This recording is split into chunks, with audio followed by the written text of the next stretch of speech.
Mutane da yawa suna cikin wani babban damuwa abin da ya shafi kiwon lafiyarsu amma ba su sani ba. Mutane da yawa suna samun damuwa kuma ba su san me yake damunsu ba. Sani cewa mutane da yawa suna da ciwon shuga amma ba su san cewa suna da ciwon shuga ba. Kuma dalilin shine ba su san alamomin ciwon shuga ba. Ɗaya daga cikin alaman ciwon shuga shine yawan fitsari. Za ka lura cewa kana yawan zuwa fitsari, ko ka sha ruwa ko baka sha ba, za ka gan kana yawan zuwa fitsari. Banda haka kuma, banda yawan zuwa fitsari, ita fitsarin kana yin shi da yawa.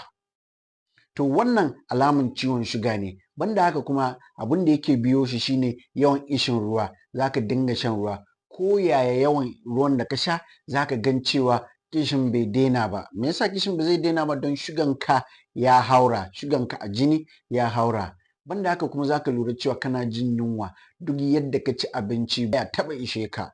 Alaman ciwon shuga ne. Kuma za ka lura cewa kana son cin abubuwan zaki, duk da haka yunwan ba zai taɓa dainawa ba. Za ka lura kuma cewa ka yi rama. Duk da kana cin abinci da yawa, za ka gan kana ta ramewa, kana bushewa. Wannan alaman ciwon shuga ne. Da yawa ba su jin wayannan abubuwan da na faɗa, amma abin da suke ji shine za su ji abu yana sukinsu a hannu da kafa, ko kuma su ji kuna, hannunsu da kafansu yana kuna kamar an sa musu barkono ko wuta. Wannan ma alaman ciwon shuga ne. Banda haka kuma namiji zai gan cewa karfin shi yana raguwa a hankali a hankali. Ciwon shuga yana cikin abubuwan da yake kawo raguwan sha'awa da raguwan karfi a maza har da mata. Kuma shi ciwon shuga yana cikin abun da yake kawo rashin haihuwa.